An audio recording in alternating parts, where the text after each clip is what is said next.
আমার channel Atlas gate অ্যাওয়েতে সবাইকে সুস্বাগত।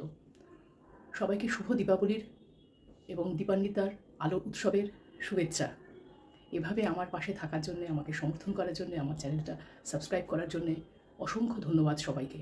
আমি আপনাদের এত ভালোবাসায় মুগ্ধ, আপ্লুত, আবেগতাড়িত। এসো এসো শূন্য জীবনে, মিটাও আশ, সব দিয়ে আসো অমৃত প্লাবনে। দেহ জ্ঞান প্রেম দেহ, শুষ্ক চিত্তে বরিষ স্নেহ। ধন্য হোক হৃদয়ে দেহ, পূর্ণ হোক সকল গৃহ। আলোর উৎসবে সবাইকে স্বাগত জানাচ্ছি। কবির কথার রেস্টে নেই বলতে হয়, দীপালিকায় জ্বালাও আলো, সাজাও আলোয় ধরিত্রীরে। মা সবার জীবনের কালিমা ঘুচিয়ে আলোর পথের দিশা দেখাবেন, এটাই আমাদের সবার মায়ের কাছে একমাত্র প্রার্থনা, একমাত্র কামনা। আবারও বলছি, এভাবে আমাকে সমর্থন করার জন্য, আমার পাশে থাকার জন্য, আমার চ্যানেলটাকে সাবস্ক্রাইব করার জন্যে, লাইক শেয়ার কমেন্ট করার জন্যে অসংখ্য ধন্যবাদ প্রত্যেক দর্শক বন্ধুকে আমার তরফ থেকে। আমার নতুন পরিবার, এই নতুন পরিবারের সঙ্গে আমি বেশ কিছুটা সময় কাটাতে চাই, আমার সমস্ত আনন্দ ভাগ করে নিতে চাই।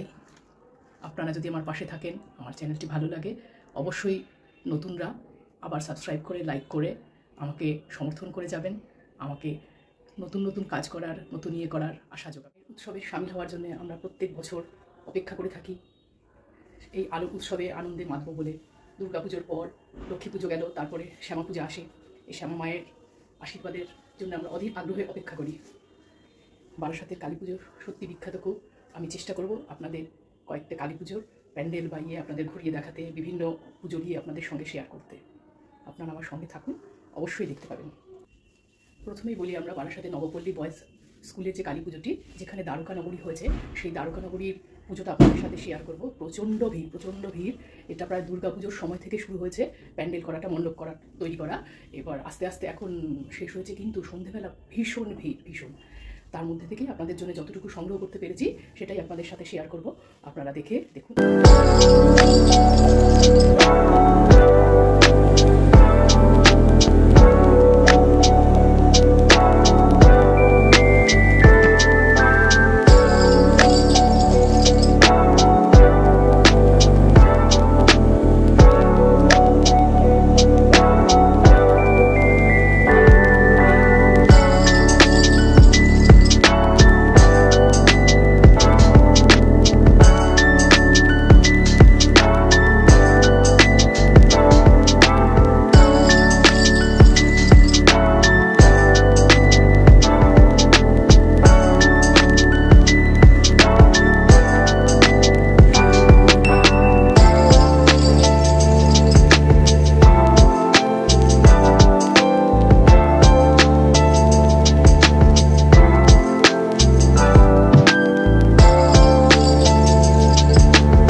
এই দ্বারকানগরীর মণ্ডপসজ্জা অপূর্ব।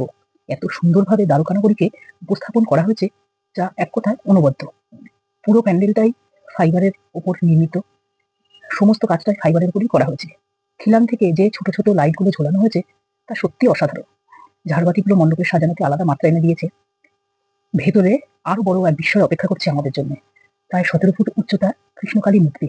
মূর্তিটি অর্ধেক শ্রীকৃষ্ণ আর অর্ধেক কালীমাতা। গলার মালাটি অর্ধেক পুষ্পহার আর বাকি অর্ধেক মুন্ডমালা। মূর্তির পরিধানের বস্ত্রটিও অর্ধেক শ্রীকৃষ্ণের ধুতি আর বাকি অর্ধেক মা কালীর শাড়ি। এক কথায় এই নয়নাভিরাম মূর্তিটি দর্শন করে দর্শনার্থীরা বাকরুদ্ধ।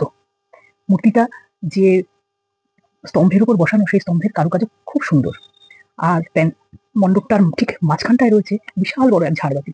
সেই ঝাড়বাতি আর তার রূপ, সেই কলকাতা এগরালে এভাগিনে যেমন বড় বড় ঝাড়বাতি ঝোলানো হয় দুর্গাপুজোর সময়, ঠিক তার সঙ্গে তুলনা করলে একটু কম হবে না। কৃষ্ণকালীর এই এত সুন্দর রূপ দেখে আমাদের চোখ বিস্ময়ে বিস্ফারিত। এত প্রচুর ভিড় ঠেলে মানব সমুদ্রে অবগাহন করে তারপর এই মণ্ডপ দর্শন করা এবং মূর্তি দর্শন করে এক কথায় আমি তো অভিভূত। আপনারাও যদি এই মণ্ডপটি দর্শন করতে আসেন, সত্যি আপনারা একটু ভুল করবেন না। বারাসাতের সবচেয়ে বড় পুজোগুলোর মধ্যে অনায়াসে জায়গা করে নিয়েছে এই দ্বারকানগরী। সবশেষে আবারও বলবো, আমার এই চ্যানেলটি অ্যাটলাস গেট অ্যাওয়ে যদি আপনাদের ভালো লাগে, আপনারা প্লিজ লাইক, কমেন্ট এবং সাবস্ক্রাইব করে আমার পাশে থাকবেন, আমার কাজের সাথী হবেন, আমাকে আনন্দ দেবেন। আর আপনাদের প্রত্যেককে শুভ দীপাবলির শুভেচ্ছা। মায়ের আশীর্বাদে আপনাদের প্রত্যেকের সামনের যে সময়, সামনের যে জীবন, সেটা অবশ্যই উজ্জ্বল আলোয় ভরে উঠুক। মায়ের কাছে আমারও এটাই প্রার্থনা।